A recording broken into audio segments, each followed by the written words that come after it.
Ladies and gentlemen, welcome wrestling fans worldwide to Knoxville and the Great Smoky Mountains for the Ron Fuller, Tennessee Studcast. 6 feet 9 inches tall, 265 pounds. This historic podcast from one of the most respected and successful wrestlers and promoters will follow the footsteps of the largest and oldest wrestling family on the planet. Listen to what I'm saying. That's right. Bring that camera in here a little bit closer. Through 93 years and 4 generations. The stud has arrived. Old school or new fan, this unique broadcast will educate and captivate as Ron details decades of professional wrestling's growth with truly unforgettable stories. I want those people out there at home to hear the stud. Sit back and enjoy the ride with the Tennessee Stud. The Tennessee Stud.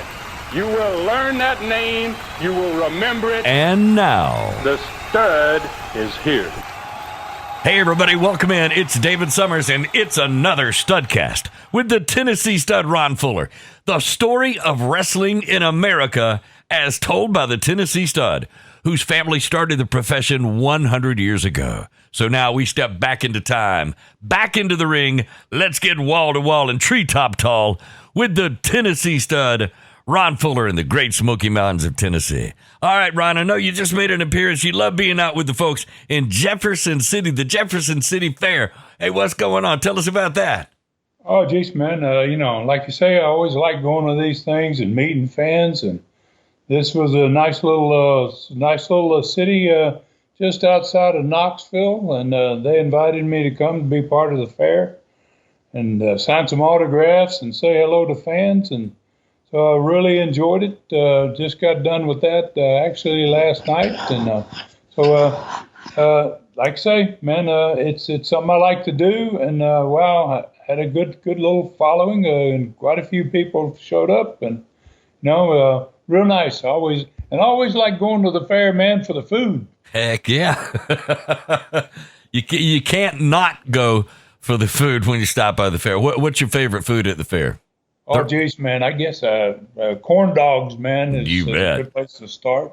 Yeah, that sounds good. All right, I'll go for the corn dog. And the funnel cakes, they're kind of addicting as well. Yeah. All right, Stud, let's begin today with the fantastic response you've gotten from the last Studcast, number 306, which has been really big. Listeners have been growing in leaps and bounds for a while now, but you shattered the all-time record last week again, many saying the best Studcast ever, and that's a pretty big statement since, look, you've only been doing these about 300 so far now, Ron, so that's a pretty big statement. Yeah, man, I guess it is. It's been pretty crazy, man, since number 306 went out last week.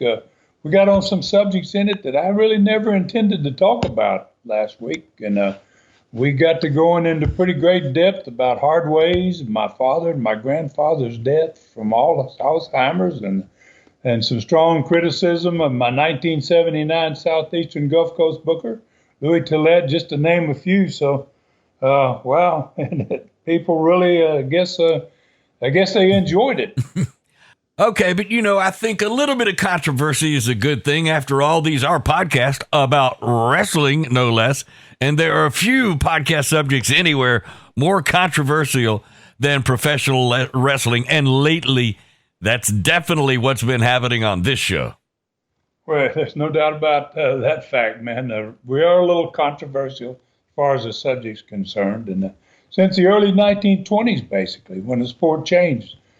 From real to not so real. Everybody has their own opinion now. And in a way, that's why I think the sport has flourished, not only in America, but around the world. Like I said last week during the first Studcast, I've always told it like it is. And I didn't change that last week, obviously. All right, I know, and I think fans appreciate that fact as well. It's what makes your podcast unique. That and the fact that you came from the oldest and largest wrestling family ever and probably have more experience in every aspect of the wrestling business than maybe anyone on planet Earth. Jeez, man, I don't know about that, Dave, but I do know that wrestling, that the wrestling war we discuss every week now, that was something that very few promoters or owners of wrestling companies ever dealt with. Mm-hmm. And there was plenty of problems and controversy happening in my life in 1979, that's for sure. Yeah, no doubt. Speaking of problems, the title of this Studcast leads us to that very subject. Studcast number 307. This is 307. Can you believe that? It's called Knoxville's Lost Night and Atlas versus Idol. So the first part of that title, Knoxville's Lost Night, doesn't sound good for sure. So I guess that leads to the question, where do we ride first, Stud? Well, we're going to find out, man, just how bad things can get sometimes.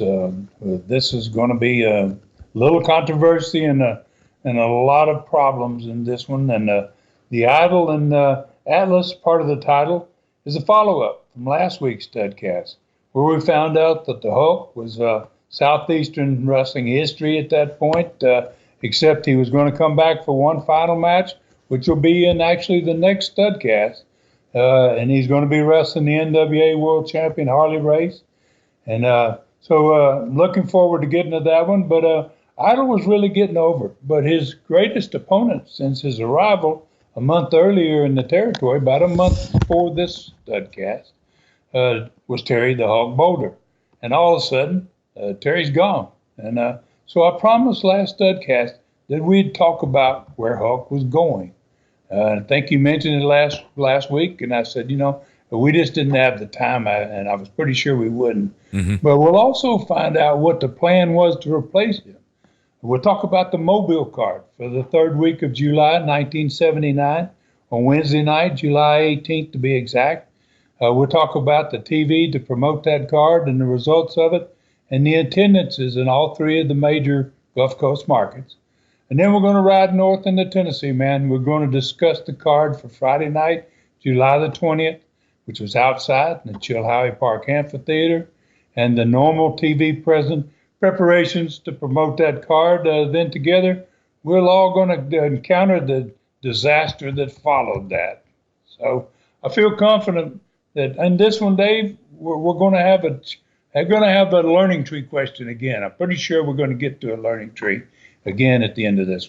Oh, good deal. All right, so I'm glad we're starting down in the Gulf Coast. That's a little unusual for the last number of Studcasts, but I can't wait to hear what's happened in Knoxville as well. So how about the card? Let's start with Mobile, Alabama, Wednesday, July 18th, 1979.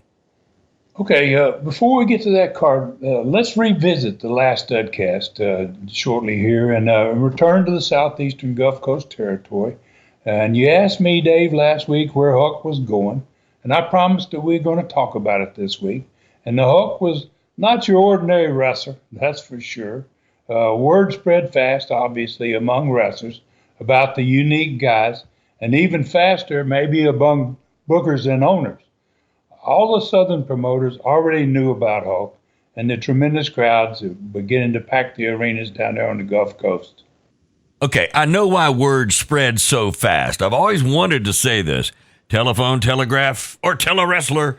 How about that, Stud? I beat you to it. So where was Hulk going after leaving Southeastern?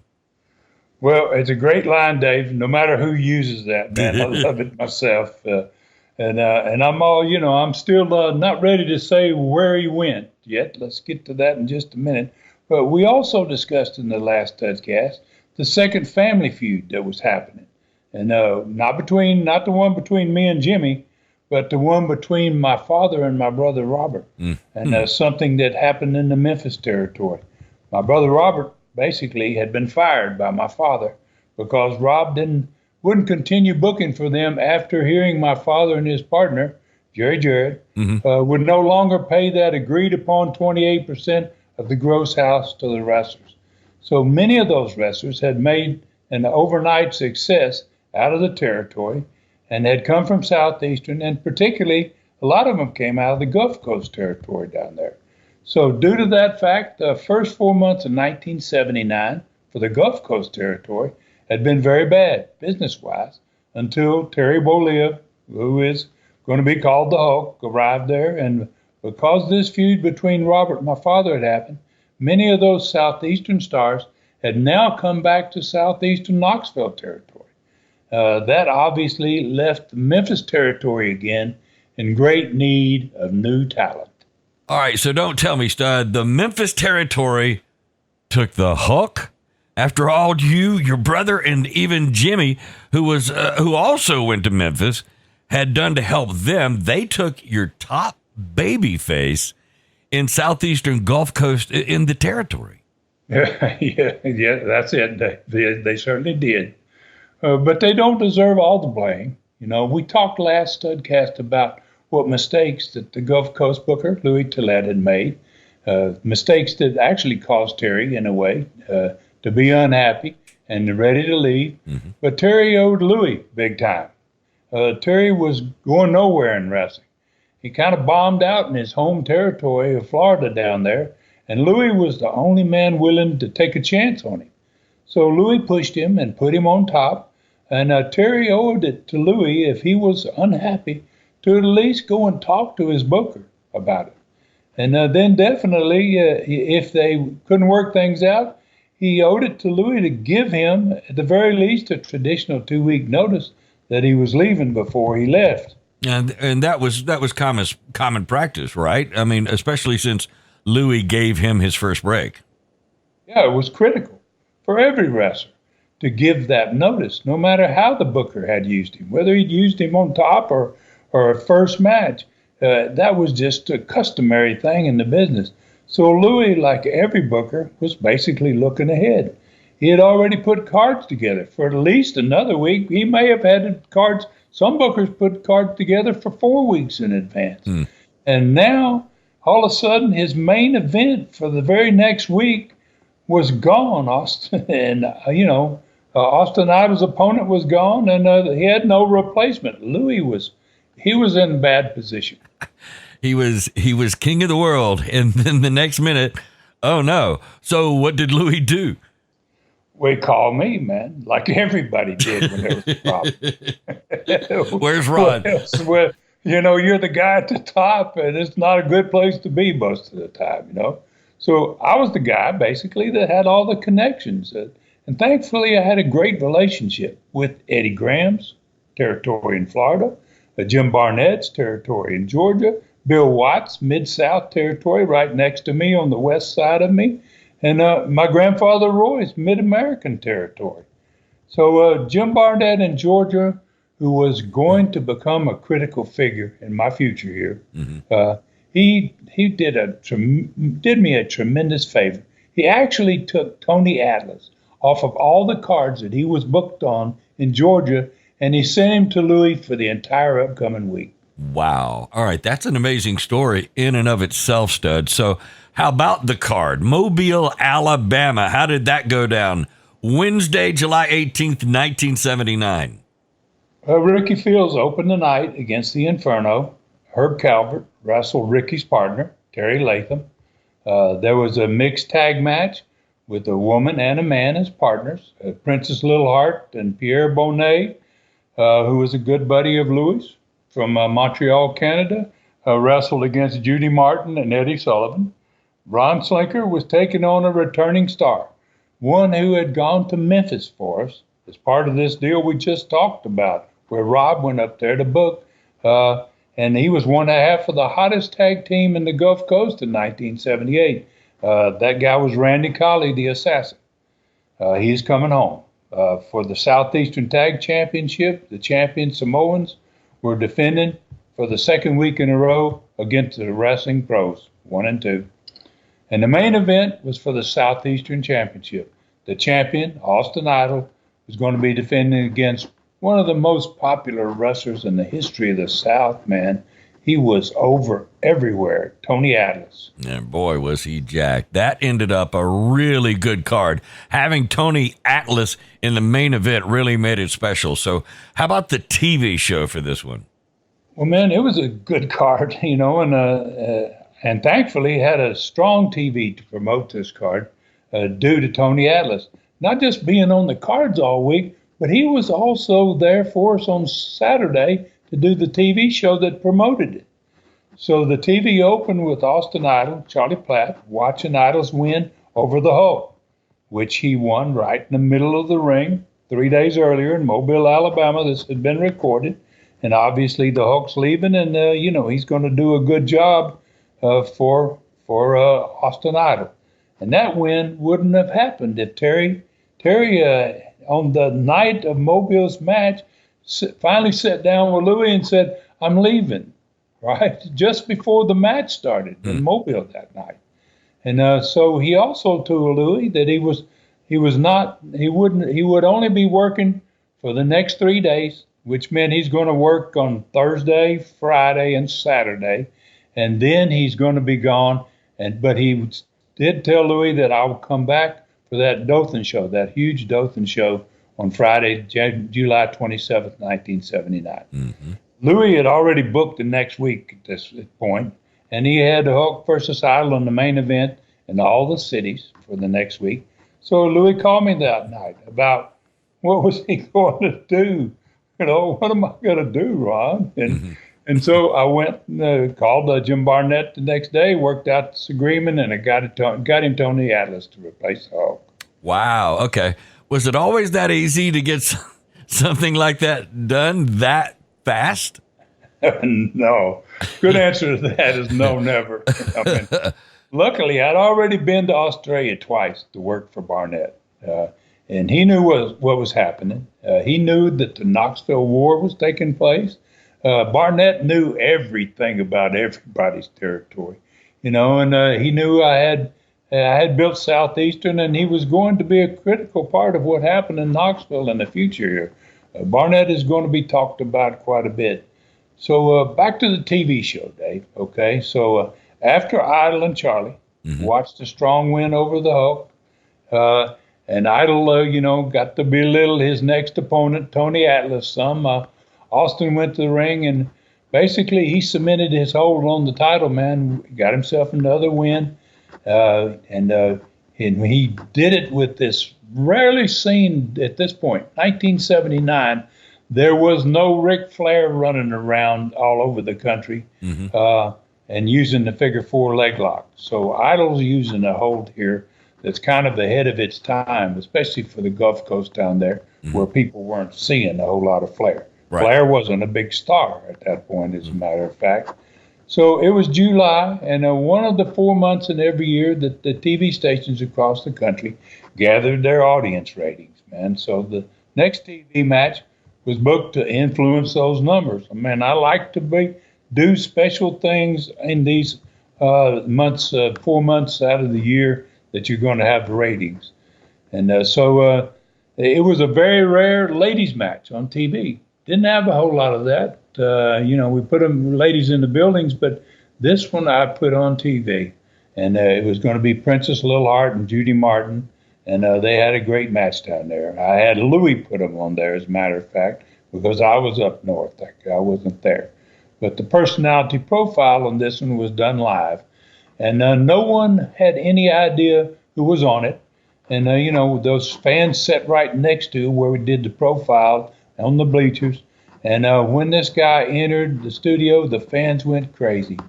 And that was Tony Atlas. And, nobody knew Atlas was coming. And he was already a huge star in neighboring Georgia, next state over. And because many of their TV stations were so close to us in Alabama that many of their signals overlapped. We overlapped with Columbus, Georgia, and some of Atlanta. And so we had, this overlap with our TV stations and his. So that made Tony Atlas an even bigger star for the fans down there because they had seen him, a lot of them, but they never expected to see him wrestle in their cities, in those cities down there. So Tony was not only, a tremendous physical specimen, but he was pretty darn good talker as well. He was so humble. What a humble guy he was. And he never bragged, but, he was humble, and Charlie says, gosh, you're a huge star in Georgia, and you're a huge star in Florida. So Tony was so humble, he just kind of, nodded his head, and, So it was not so it wasn't came as a big surprise when he announced he was coming to Southeastern, and he told them right there on the profile, I'm here to win the Southeastern Championship belt from Austin Idol. Well, the studio exploded, man. I couldn't have found a better replacement for the Hulk than Tony Atlas. What, he fit perfectly into this. So I had Louis then, man, to double up on the TV ratings, man. The next match after the profile was the Southeastern Tag Championship match on TV. And it was Billy Spears and his extremely impressive Samoan team that had recently regained their tag belts after their only loss. 13 weeks they'd been in Southeastern Gulf Coast. They had never lost but this one time. And so before the match, Spears brought his guys to the set, and they watched their win, where they won those titles back from Fields and Latham to regain the title again. And then they went to the ring. And they were facing the same team, the Wrestling Pros, that they were going to be wrestling in all of these cities the coming week and that upcoming week. So Louis said this match was one of the best TV tag matches he had ever seen. It ended in a 15-minute time limit draw with Billy Spears making all kinds of mistakes at the end of the match, Charlie told me, that almost cost his team their belts on TV. It was a championship match on TV, and they almost lost them. And he said the TV audience was really going crazy after the match because the pros left the ring, and the two Samoans got right in Spears' face, man. So bad that he actually jumped and ran to the dressing room. He couldn't take it. So then the last match of the show was another thrill for the audience. For those who had never seen this guy, Tony Atlas wrestled, man, and they got their first look at a superstar. And he was against the very competent Mask Inferno. Great talent, man. On the end of that match, Atlas went for the Inferno's mask, and the studio audience was going crazy. And Idol came from the dressing room. Behind Tony's back, he's trying to pull the mask off, and he attacked Tony from behind. And so Idol leg dived him. And then he started trying to apply his figure four to Atlas. And obviously, I think he would have liked to have been able to injure him right there in the TV match and not have to wrestle him the whole week. So Idol got one of his legs, and you bend his leg at a 90-degree angle, and he had that leg bent. And when he went to get the other leg, Idol had those big, massive legs. I mean, Atlas did, and he popped that foot in Idol's face and shot him out on the concrete backwards through the ropes. And boy, there was a big roar from the studio. So Idol wasn't going to be able to beat Tony Atlas with his figure four. That was for sure. Wow. All right. That really sounds like a great TV. So a ladies match, a Southeastern Tag Championship match, Austin Idol on the front of the show with Tony Atlas on the end of the show. All right. So what about Mobile 4 days later? Well, the Mask Inferno won over Ricky Fields. Terry Latham beat Herb Calvert. And the mixed tag match, Judy Martin and Eddie Sullivan got the win over. And they were managed by Billy Spears, who went out there because he managed Sullivan. And he helped out a little bit in their victory over Princess Little Heart and Pierre Bonet. And then the returning assassin, Randy Colley, got off to a good start. His first night in there with a win over Ron Slinker, the TV champion, but it wasn't for the trophy. The match, Slinker was the TV champion, but this was not a match for the trophy. The Southeastern Tag Championship had the champion Samoans, managed by Billy Spears, winning again, but barely, over the Wrestling Pros, who were a pretty darn good team for not having been spent a lot of time together. Then Billy Spears ended up doing everything wrong again, just like he had done on TV.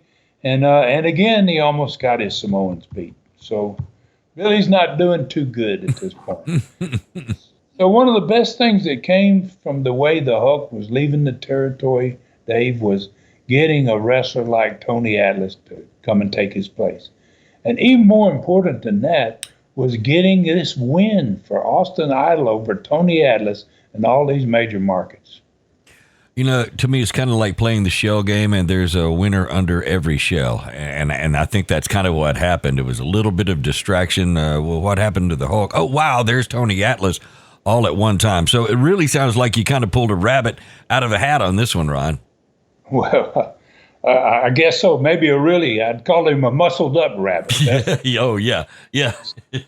So the one thing I really regret about Tony Atlas is the fact that I never got to work full time. He never got to work for me full time. And he did some shots for us here and there in the years after this particular week here. But I would never have the pleasure of booking or using him full time.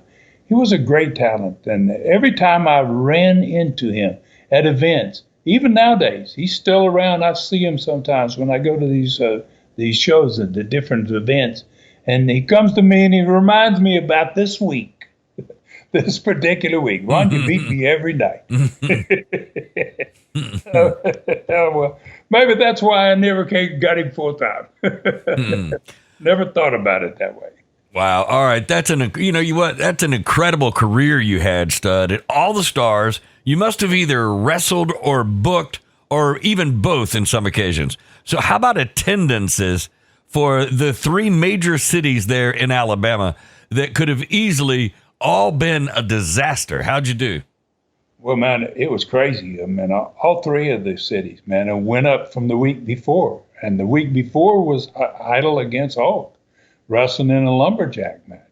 So, obviously Atlas was strong. And Montgomery went from 3,500 up to 4,000. Dothan went from 3,800 to over 4,000, 4,200. And Mobile went from 5,000 the week before to a sellout in Expo Hall of 5,600. That's all we could put in there. Okay, Stud, I tell you what, this has been a great first half. When we come back on this Studcast, and I can't wait, we're going to be talking about Knoxville's lost night. It sounds pretty bad to me. We'll find out. Is it bad? That's coming up next when this Studcast continues. All right, Studcast fans, don't miss the next Ask the Stud 7 question and answer show. It's on Ron's YouTube Southeastern Rewind site. Subscribe now. It's available Saturday, July 15th. This one has some tremendous questions, and the Stud has all the fantastic answers. These shows are fast becoming classics with a format that allows Ron to utilize years of his unique knowledge of just about all aspects of the sport. Casual listener to historic specialist. You'll find these to be a wealth of wrestling information. Ask the Stud number 7, Saturday, July 15th, YouTube Southeastern Rewind. All right, Studcast fans, welcome back.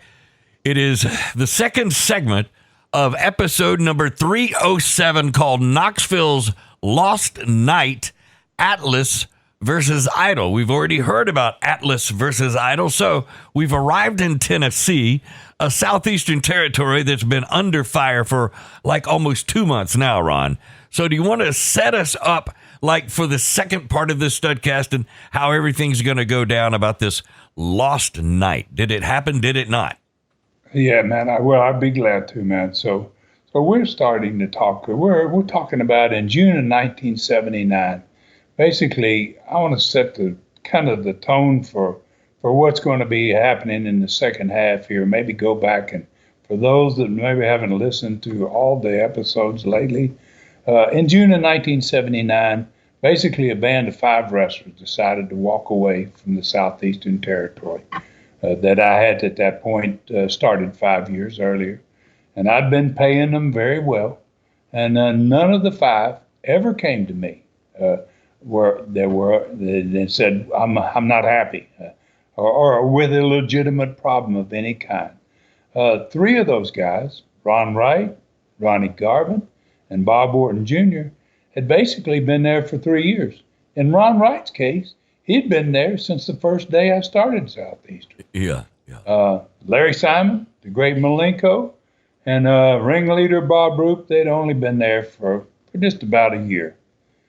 So obviously things had not worked out to their liking. But instead of just finding a new place to work and walking away, as was the case for 99 out of 100 disgruntled wrestlers probably in the country, and 99% of them uh, they came to you. They gave you a notice, or you gave them a notice. They went away. If they were unhappy, they went away. But this group decided they wanted to create their own wrestling company right there in Knoxville. They wanted to call it All Star Wrestling, and they were going to make an attempt to take over wrestling in Knoxville and the surrounding area. And they felt no need, like I had, that was the common thing, to purchase the rights to operate there. And that's what I'd done basically from John Cassana, which was about 5 years earlier at this point. I paid $2,000 per month basically to him each month. And by the end of our agreement, a 5-year deal here, I had paid him a total of $150,000 to present wrestling events in that part of the country. They had paid nothing for that right. Wow. And they didn't expect to ever pay anything for it. They was like, we're just going to take this and, see you. Bye-bye. You're going to be gone, and we'll own this, and, we'll get it for free. So on this, the third week in July 1979, they were running their 6th event. All right, that's a pretty good description, Stud, of the situation in the Southeastern Knoxville territory on Friday night, July 20th, 1979. So you were running in the Chilhowie Park Amphitheater. So what was on the card that night? Well, it was the biggest card of the summer of 1979. The opening match was a tag match. Dr. D, David Schultz, and Eddie Mansfield were facing off against Ted Allen and a local talent there, a kid that trained a lot of guys later on, Rick Connors. Then the rest of the card could have basically been main eventers in most territories. So that isn't a very bad the first tag match. You got David Schultz and Eddie Mansfield in it. You got David Schultz, a Hall of Famer, in the first match. So then the rest of the card was Crusher Blackwell, and he was going up against Alexis Smirnoff. You had the Mongolian Stomper, managed by Gorgeous George Jr., who was going to take on Dean Ho. In the first of 3 championship matches on this card, this first one for the United States heavyweight title, the champion Tony Charles was scheduled to face the newest heel in the territory, Jimmy Golden. And that was kind of because Jimmy, in his profile on the last television program, specifically mentioned Tony Charles and Tony Charles belt. So he's going to get that shot he wanted to have at a championship belt. And so he's going to get the shot at Tony Charles's United States Junior Heavyweight Championship. The next title match was for the Southeastern belt. Champion Dick Slater was going to be wrestling against Kevin Sullivan. Then the last title match for the Southeastern title, the tag championship. The champions, Tori Tanaka and Mr. Fuji, managed by Gorgeous George Jr., were going to be facing me and my brother Robert. Then to top all that off, Dave, was going to be the 3rd annual Summer Pole Battle Royal. 17 wrestlers going for the $5,000 on top of that 20-foot high pole. Okay, let's see if I got all this. 6 matches, 3 of them for championships, and a pole battle royal. So I can see why that was probably the best Knoxville card of the summer, maybe as things went for the entire year. So how about the TV that set it all up? It had to be a good one.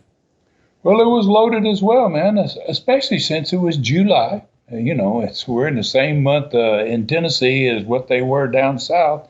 So, I want to jack these TVs as much as I can.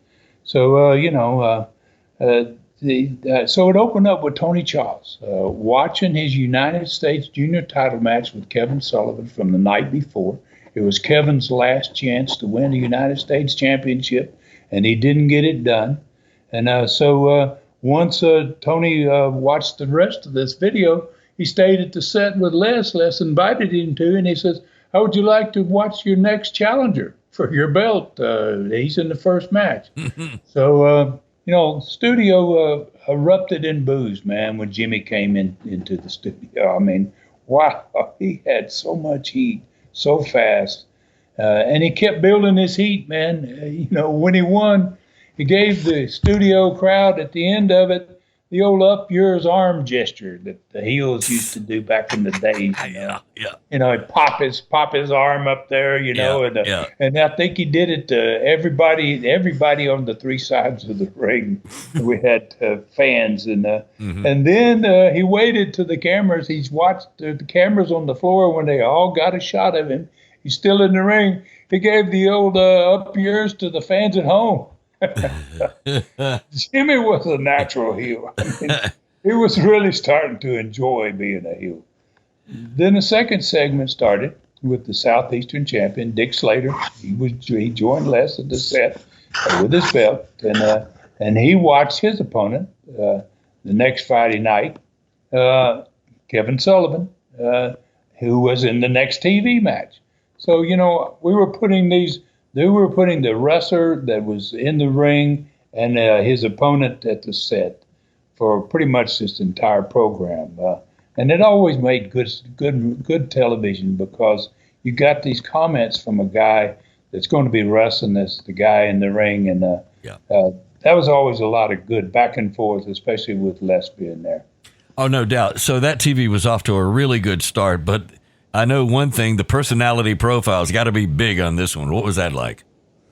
Well, it's more like, what was on the personality profile and how many guys were going to be in this one, man, when this profile was over. This was really, we did something that had never been done, that we'd never done. I doubt it was ever done on any TV. So Les did this profile by himself from inside the ring. And we had brought in that 20-foot tall pole before all the fans came into the studio. We attached it to one of the ring posts, and we put a bag on top of it. Had $2,000 in the bag.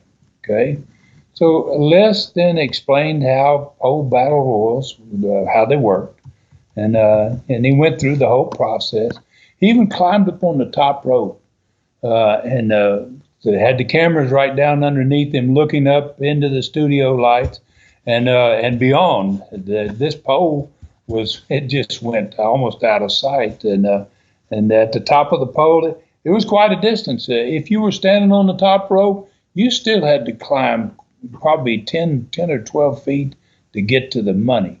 And on the top of the pole in this TV studio, it was only about 2 feet from the ceiling of the building. You couldn't even hardly see where the bag of money was on the top of it. So when Les climbed down off the top rope, nobody knew what was coming at this point. They just figured Les was going to talk about the profile. Talk about the big event here and the pole battle royal. But when he got down off the top rope, he says, "Now, fans, we're going to do something special for you. We're going to give you a pole battle royal here on television." Wow. And wow. Yeah. The fans in the studio popped, and I imagine those at home did too, like, geez, they're going to do this right now on TV. So basically, it was a short version of it, but it was giving them something really spectacular. And bear in mind, it's always in that rating period month. Yeah. Yeah, so the setup for what was going to be happening at Chilhowie Park Amphitheater. So, that's cool. So a pole battle royal on TV, I've never really heard. I don't think I've ever seen one on TV before. Well, I'm happy to say, man, we were not accustomed to doing what everybody else did. Right, yeah. We did some outrageous things, and, others didn't do it. We were probably one of the very few wrestling companies that even knew anything about Arbitron and Nielsen TV audience rating periods, right? So much less give fans something special, especially when it's during rating period. That was something that probably very few wrestling companies did back in those days. I don't think a lot of guys and a lot of promoters, they were mostly a lot older than I was. I was a young man at this point, and I kind of was into what was happening with TV stations and what was going on, especially when it came to numbers. Mm-hmm. I knew how important it was. I don't think a lot of the older promoters in the 40s and 50s realized how all this worked. And they didn't take advantage of it, and then they really missed the ball by not doing that, I think. Mm-hmm. So these kind of things would give you it'd give you one of those wide-eyed, shocking looks from your TV station's general manager when he got that rating book, man. I could almost picture and opened it up to 2:00 on Saturday afternoon and go, whoa. And then I would sometimes get these calls right after rating books came in from general managers that say, come on down here, Ron, I want to show you something. I love that. Wow. Like, oh, yeah, I know what this is going to be, right? Yeah. After I'd come down and we'd sit down in their office or wherever, and they'd slide the book over there and say, wow. We love you, man. It was a nice feeling. It was great, and not only that, it proved that we were doing something right. Yeah, Ron, could you do wrestling weekday mornings from 7 till 9 for us? Every weekday, we'd like to get that hooked up. So when can you start? Well, that's cool right there. Nothing more important than that. So how was this TV? And the pole battle royals, how'd you get it started? Well, Les, obviously, when he climbed down off the ring and off the top rope, and he told everybody what we're going to do, he just stayed in the ring and he just introduced everybody. So the contestants in the battle royal started arriving in the ring. The first one in was the Mongolian Stomper. Then came Alexis Smirnoff, Crusher Blackwell, Dean Ho, David Schultz, Eddie Mansfield, Ted Allen, Rick Connors. I mean, they just kept coming, and the fans are just getting more excited as he's introducing them. It's a lot of great talent right there. So who picked up the win? Well, the Mongolian Stomper did, man. But not before. We had about 15 minutes of absolute pandemonium in that TV studio audience. And, these pole battle royals were always exciting events. But, in a studio like this, and when a studio gets really involved in something like that, what's happening at home. Mm-hmm. They're doing the same thing at home, right? The studio audience is always an indication of what those people at home are doing and how much they enjoy it. Yeah. So let's close the segment out by announcing the winner. Gorgeous George Jr. come into the ring. When Stomper came down from the top of the pole, he gave the bag to GG because GG was the money man, and GG opened the bag, and he actually had $100 bills in it, and he took out half the $100 bills, and he gave them to Stomper, and he stuffed the other money in his pocket. Well, right? Of course. So, and it was great. It was a heck of a lead-in, and then Les closed out the segment. He goes, ladies and gentlemen, you just watched an 8-man pole battle royal. Next Friday night in Chilhowie Park, there's going to be 17 men in that ring. Wow, 17. That had to be, that was huge. That was great. So, all right, who was in the last match on TV? How'd you wrap up? Well, my brother and I, Gorgeous George Jr. Brought his champions, Tanaka and Fuji, in with their belts to the set with Les. And Gigi made some comments about us. Obviously, they weren't good comments, and about the match we were going to have, and how good that this next pole battle was going to be for him and his men, because the next one's for $5,000, right? And, so, the boys are feeling good here, and next Friday night, we're all going to come out of there with more big bread in our pockets. All right, that's a fantastic TV show right there. So it seemed like everything pointed, obviously, to a huge crowd for this one. So why then did you call this Knoxville's Lost Night in the first part of this Studcast as far as the title goes?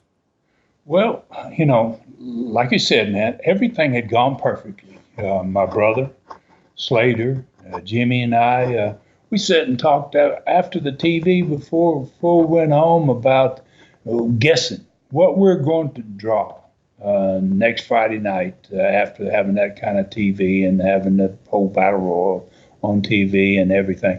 And all of us were were saying 5,000. And we'd been struggling here and with this war going on, and it just wasn't coming up. But we all felt, wow, this is going to be good. And so it's going to take,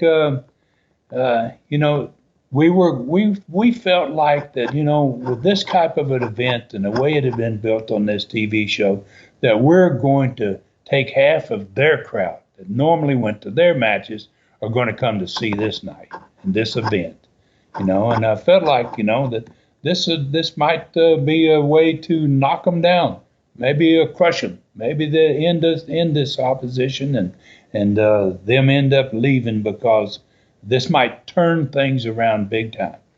And I'll never forget this night, Dave, I got to say, man, the day I woke up on that Friday morning, it was beautiful weather, man. It was hot and dry. And then when I started for Chilhowie Park and going to the amphitheater out there, it was about 6 o'clock, man. And I looked off to my west, and that's where your weather came from, that part of the country. From Nashville, it came across the state, to the east. And I looked off to the west, and there was some beginning of some large thunderstorms off in that direction. So probably about an hour or more from the amphitheater, the storms were probably about an hour or more away. And the amphitheater was on the eastern side of Knoxville. So it was going to take a little longer than where I was at home. So in the 5 summers that I'd been having these matches in the Parks Amphitheater, I had never lost an entire event to rain. So the closer I got to the park, man, the darker the sky got with clouds. And when I arrived at the park, there was cars everywhere, man. The crowd was... It really indicated to me just the number of cars that were already in the parking lot, how big it was going to be. Got up the hill, and the amphitheater sat on top of a big hill, and we never opened the box office before 7 o'clock. So by 7 o'clock, there was a line of people probably 50 yards long and 5 wide down the big hill from the amphitheater. And then the storm began, man. And wow, the night went downhill from there. Thunder and lightning and wind, this storm had it all, man. And the fans were in line, but then we hadn't gotten to 7 o'clock or, to open up the gates. They just took off running. It was raining and lightning, and so they all ran back to their cars, and they sat in their cars for a long time. So I sent a message with Mac, who was, doing the head refereeing, but he also went and handled business if I needed him to do something with the box office. And I told them, go tell the people in the box office to hold up the ticket sales until the storm ended. Basically to protect the customers. I mean, if you sold them a ticket, what are you going to do then? Expect them to go sit in the rain and the lightning and everything? So, I said, let's don't sell any tickets yet.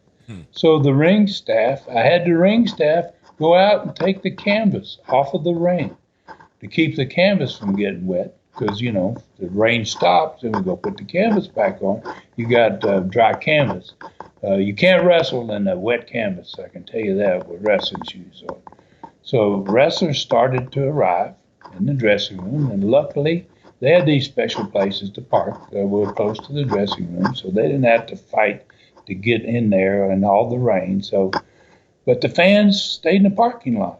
And I had this window in this building where you could get up on a chair and look out the window, and I could see the parking lot down below, and fans were still hanging in there, man. They wanted to stay, but they couldn't safely leave their cars. And by 8 o'clock, when it rolled around, there was no let up in the storm.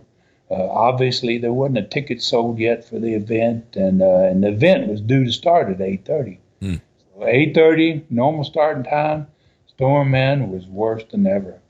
So I sat down with Slater and Rob and Jimmy, and we talked about the few options that was left to save the night. If this stop right now, how long is it going to take us to sell the tickets to all these people that are still out there? And then there was an option, and the option is let's don't run tonight and let's bring this back next week. So and I also told him if we had to cancel, that I was going to still pay the wrestlers. I mean, I couldn't afford. We were working through this war, and crowds weren't as big as normal, so it would have been disastrous to do anything other than that. Yeah. So 9 p.m. on Friday, July the 20th, 1979, in Knoxville Harley Park, I called off what would have undoubtedly been the biggest Knoxville event of the summer for sure. Wow. And thus, man, that's the name in the Studcast, Knoxville's Lost Night. That's where it came from. All right, so I mean it's kind of a sad story. You've got an incredible build-up. You've got a crowd that's very excited about being there, but you were also very generous to pay wrestlers, even though they didn't wrestle. So more than ever, I see why you say 1979 was the worst year in your wrestling career. It surely can't get. Can it get any worse, Ron? Oh yeah, Dave.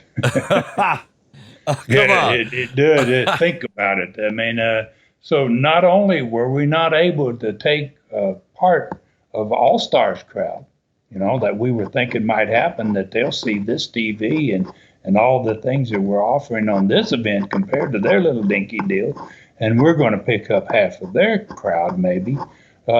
We couldn't run our own matches, so we had to cancel the night. We weren't able to run our own matches, and that meant that those fans sitting down there in the parking lot hadn't spent their money to see their wrestling. So what do you think they did? The next night, All Star ran. They had a beautiful night, and they had their biggest crowd ever, because fans the night before couldn't get in to see their matches. So Wow. It was just a double whammy for us, man. A bad deal. Wow. All right. Do I have to take more bad news? I hope we're finished with the bad news. All right. So I don't know how you survived 1979, but there is some good news. Guess what? We do have time. Hopefully, an upbeat learning tree question is going to happen on this show. All right. All right. Are you ready, Ron? So our question comes from Adder Nickerson. I hope I say this right. From Byramore, Gwent in Wales in the UK. He says, I have discovered your Southeastern Rewind YouTube channel, and I'm proud to say my home city is the same as your wrestler, Adrian Street. He is now retired, but still appears to be one of the most popular wrestlers on your channel. He's, of course, referring to Southeastern Rewind on YouTube. What do you think? Why do you think that happens, he says? Go ahead. Okay. Wow. Well, Dave, I think, I'm going to call this gentleman by his first name, Adder. I don't think I've ever heard that name before. That's a very strange name. And obviously, he's from the United Kingdom. And it's a great question, Adder. And wow, we're going to talk a little bit about Adrian Street. Adrian Street, man, to me is one of the most complex and talented individuals I ever met. Besides being one of the toughest shooters in the world back in his day, and to basically the end of his career. When you're a shooter, you never lose those skills. And he, beyond being a great shooter in his sport, he wrote these books. He wrote books. He might have had 10 books. He painted. He sang his own songs. I mean, and he had many more hobbies as well. He was a really an amazing person.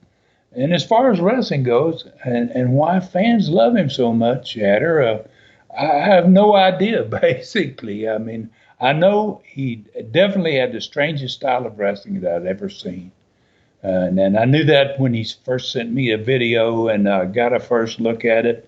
And I remember running it in the WTVY studio up top. And normally it was just me, and the director would be watching it, and Charlie Platt would be watching it. But I remember this video started, and within 2 minutes, everybody up there, all the cameramen, and they were all like, "Wow, look at this guy," you know. So and he actually was very famous and he was considered a glam rock wrestler. They even put a name for him, gave him a name. He called him a glam rock wrestler. They said that he influenced pop culture. And obviously with a name like Adrian Street, I mean, he had the right name. And so you know, there have been many wrestlers with strange gimmicks, man, things that make them different. Wow. But I think what really made Adrian so popular, he asked about, had her here ask about why he was so popular. Mm-hmm. I think what made him so popular is the fact that if you watch 3 minutes of Adrian's matches, and no matter how he danced and pranced around the ring during the course of that 3 minutes, somewhere in that 3 minutes, he's going to throw in a very slick, smooth wrestling move. Beautiful move. Mm-hmm. Wow, these unbelievable takedowns and things that you don't see from anybody as well. So that to me made Adrian unique. And as far as fans liking him, I think it's true when we put something on the Southeastern Rewind YouTube channel of Adrian Street. Wow, the numbers grow really fast. I mean, people just flock to see that Adrian stuff, and thank goodness for that, because we got so many great Adrian matches from those days in Continental Wrestling between 1985 and 1987 that he was with us, that the fans are going to be visiting that site for years to come, because we run these short rides with the stud, and when we do those, if there's something to do with Adrian in there, wow, fans just really, really love him. So great question, Adder, and I really appreciate you getting in touch with us out of England and that part of the world over there, United Kingdom. Wow, it's great. It's great. It's amazing, Dave.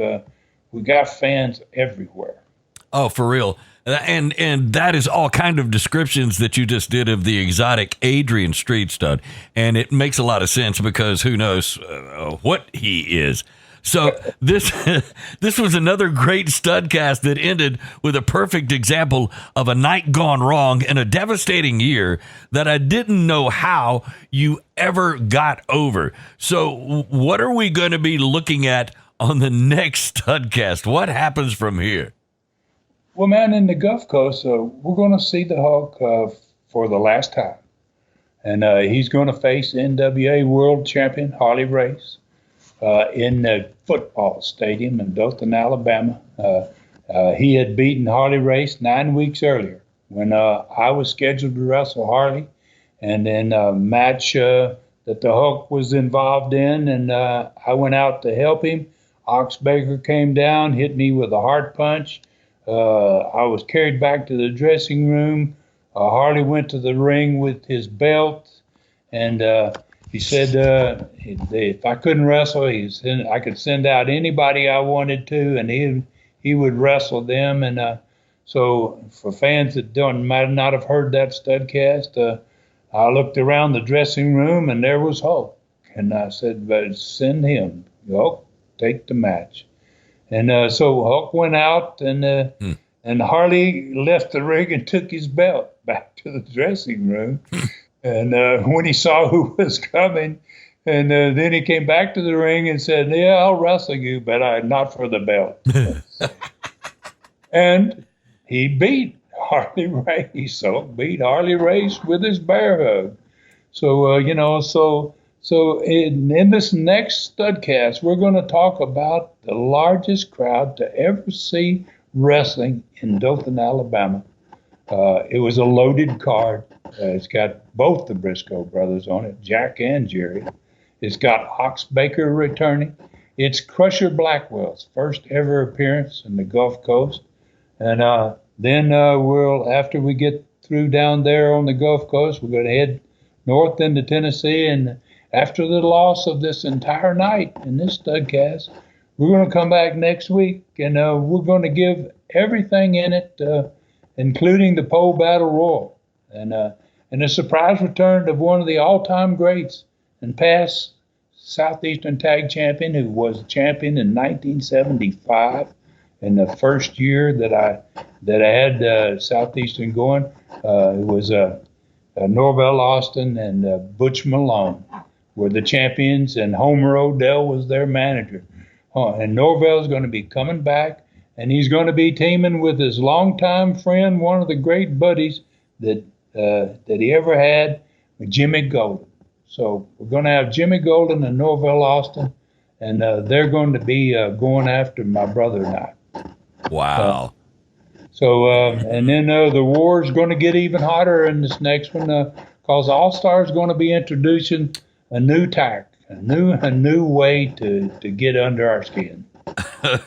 All right, we've got it coming. So that's a loaded Studcast, and we can't wait for that. I mean, that is going to be cool. And that's on the very next Studcast. Hey, folks, on Facebook, go to Ron Fuller Welch, the Tennessee Stud, on Facebook. Like and follow him there to become friends with a living legend. Same thing on Twitter. Ron Fuller Welch on Twitter. Follow him there as well. Check out Ron's fantastic website, tnstud.com, tnstud.com, for every Studcast ever done. 43 Super Studcast, and the Stud Store for all kinds of souvenirs, including Ron's thrilling lion novel called Brutus. Get your personally autographed copy there at tnstud.com. Of course, Ron's YouTube Southeastern Rewind is red hot, and it's happening right now. It has more than 300 hours of videos. You can start watching right now, and you'd still be watching when we come back next week.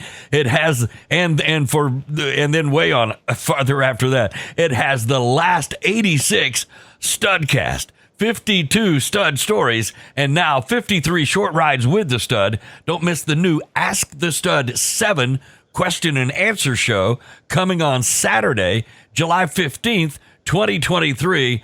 So you got to check that one out very soon. Subscribe now to the best old school wrestling site on YouTube. It's called Southeastern Rewind. All right. Any words to wrap this thing up, Stud? Well, man, obviously I want to thank all our listeners, man. And after what happened with this last one, welcome all these tremendous new listeners that jumped on board with us. Everyone's support, obviously, all the time, so far as you and I are concerned, I think I'll speak for you as well on this, is greatly appreciated. And please take care of yourselves and others out there, and may God bless us all. For Ron Fuller in the Great Smoky Mountains of Tennessee, I'm David Summers saying thank you for listening. Find me at davidsummersproductions@gmail.com. This Studcast is a David Summers production for Tennessee Stud, LLC. Thanks for joining us today for this historic Studcast. The true story continues next week. So full Nelson your friends and point them in our direction for another ride with the Tennessee Stud. 1, 2, 3. This is David Summers saying so long from the Great Smoky Mountains.